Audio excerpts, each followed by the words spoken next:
अकबर, अल्लाहु अकबर, अल्लाहु अकबर, अल्लाह। क्या भारत में इस्लाम सच में तलवार के दम पर आया था, या ये कहानी कुछ और ही कहती है?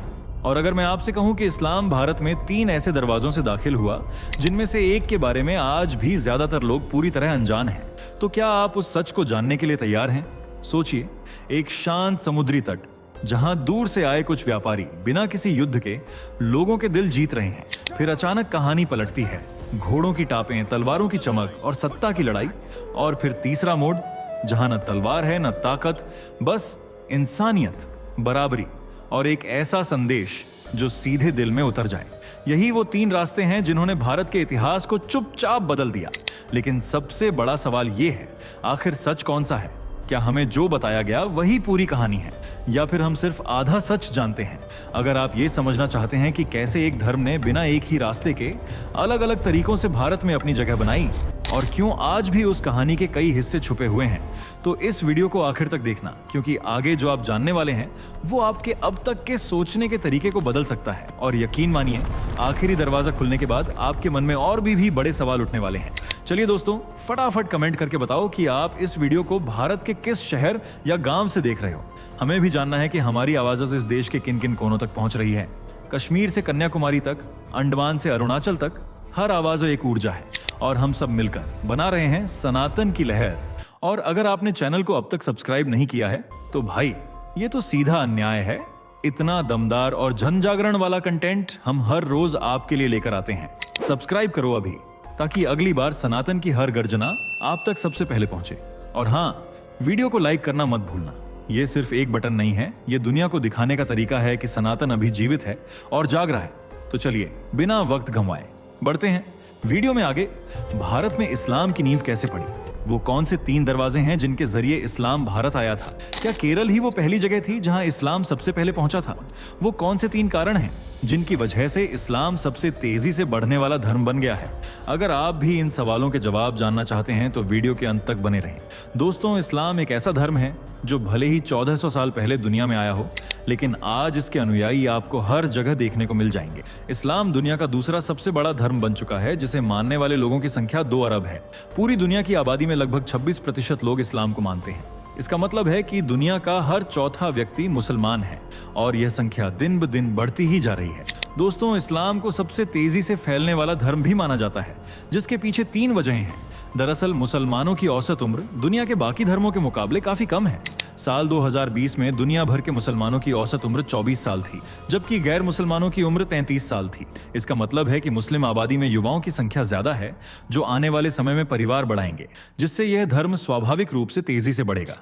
इसके अलावा उच्च जन्म दर दूसरा कारण है। दुनिया भर में मुस्लिम महिलाओं की प्रजनन दर बाकी धार्मिक समूहों की तुलना में सबसे ज्यादा मानी जाती है। एक तरफ जहां औसतन मुस्लिम महिलाएं करीब 2.36 बच्चे जन्म देती हैं, तो वहीं दूसरी तरफ हिंदू महिलाएं करीब 1.9 बच्चे जन्म देती हैं। यानी मुसलमानों में जन्म दर ज्यादा है, जिस वजह से आबादी भी ज्यादा होती है और मुसलमानों की संख्या में इजाफा देखने को मिलता है। वहीं तीसरे कारण की बात करें तो वह है भौगोलिक स्थिति, यानी लोकेशन। मुसलमानों की बड़ी आबादी उन क्षेत्रों में रहती है जहां की कुल जनसंख्या ही बहुत तेजी से बढ़ रही है, जैसे अफ्रीका और मिडिल ईस्ट। इन क्षेत्रों में जन्म दर ज्यादा होने की वजह से मुस्लिम आबादी का प्रतिशत भी तेजी से ऊपर जा रहा है, जबकि बहुत से लोग धर्म बदलकर इस्लाम में आ रहे हैं। दुनिया भर में हर साल हजारों लोग इस्लाम अपनाते हैं।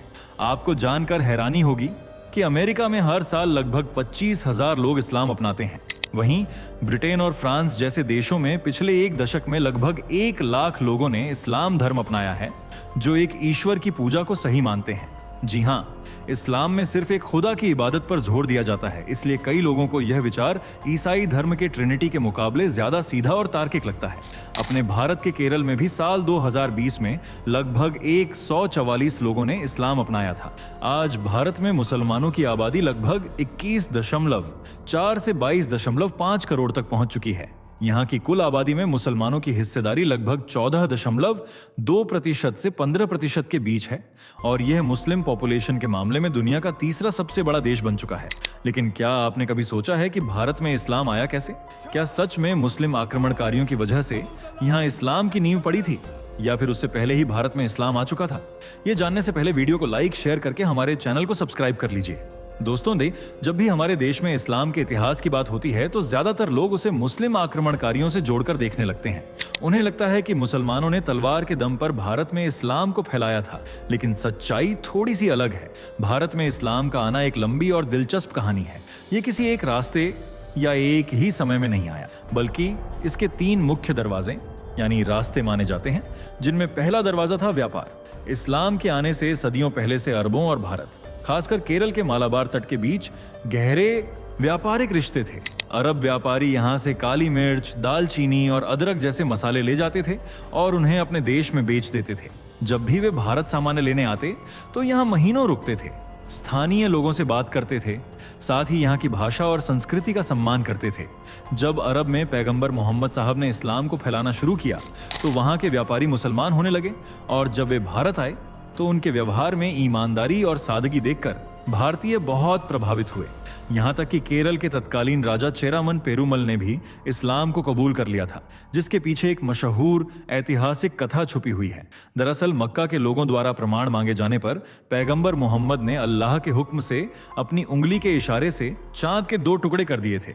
कथा के अनुसार केरल के राजा चेरामन पेरुमल अपने महल की छत पर टहल रहे थे, तब उन्होंने आसमान में इस अद्भुत घटना को अपनी आंखों से देखा। उन्होंने अपने ज्योतिषियों और पंडितों से पूछा, लेकिन कोई भी इस घटना का तार्किक कारण नहीं बता सका।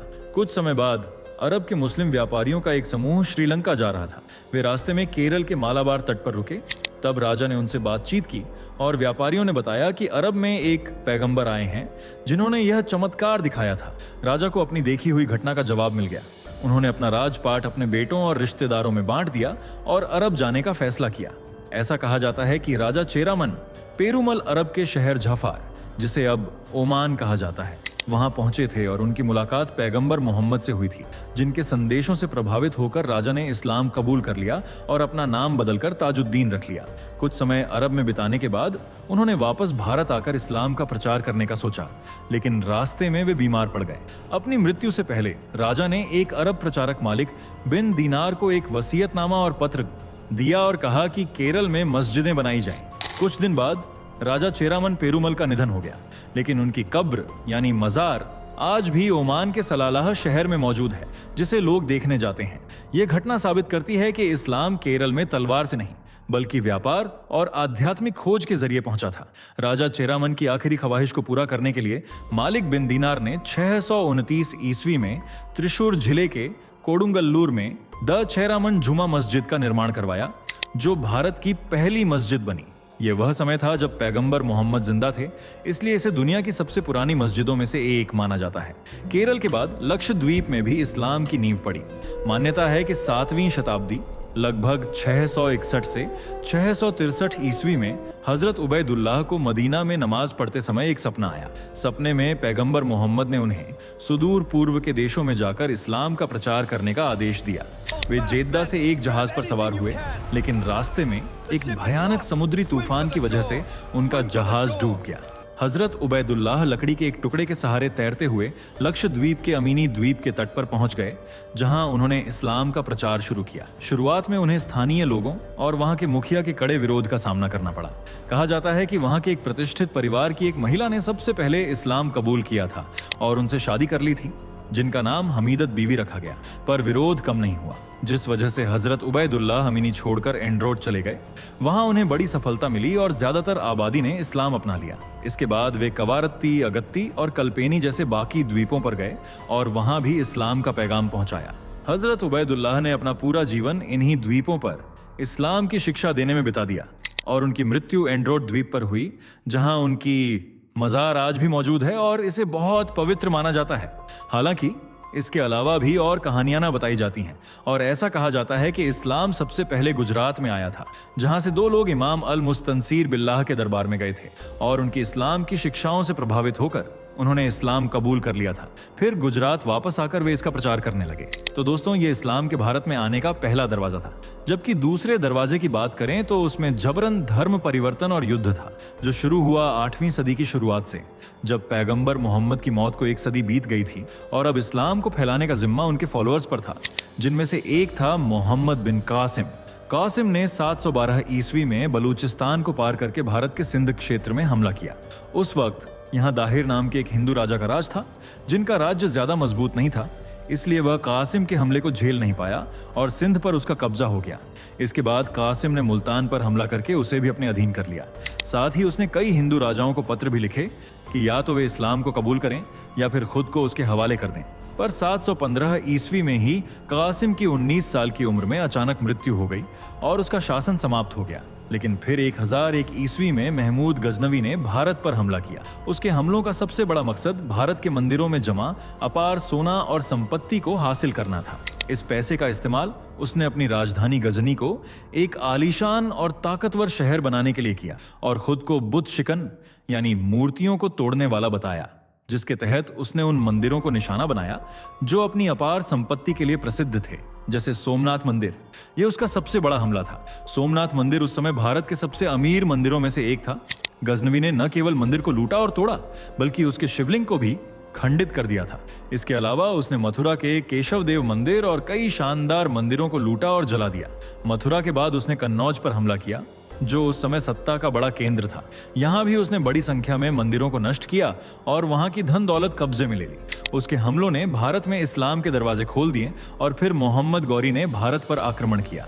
उसका मकसद भारत में मुस्लिम साम्राज्य की नींव रखना था, जिसके तहत उसने 1192 में तराइन का दूसरा युद्ध लड़ा और पृथ्वीराज चौहान को हराकर दिल्ली को अपने कब्जे में कर लिया। इसके बाद उसने कन्नौज, बंगाल, बिहार, ग्वालियर और गुजरात पर भी अपना सिक्का जमा लिया। साथ ही भारत में इस्लामी सल्तनत की शुरुआत की। गौरी ने मस्जिदों का निर्माण करवाया और इस तरह यहाँ इस्लाम फैलना शुरू हुआ।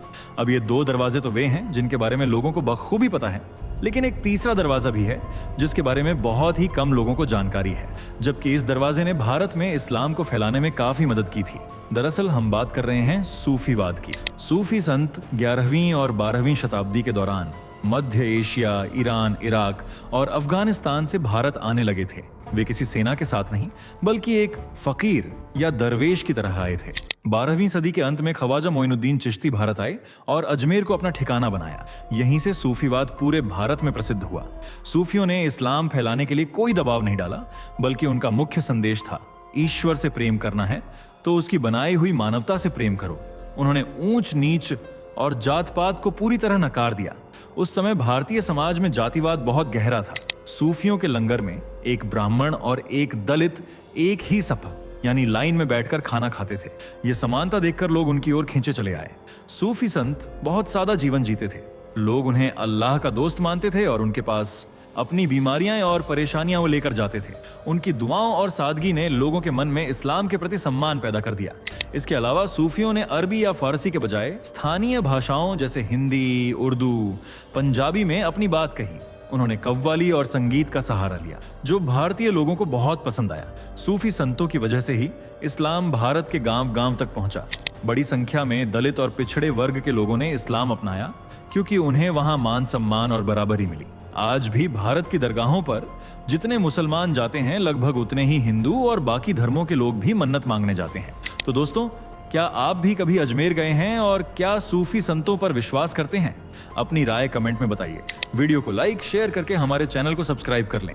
मिलते हैं अगली वीडियो में, तब तक के लिए बाय बाय। दोस्तों, आपकी स्क्रीन पर 2 और वीडियो दिख रही हैं, जिसे देखने के लिए आप स्क्रीन पर क्लिक करें। दोनों देखिएगा, बहुत अच्छी वीडियो बनी है।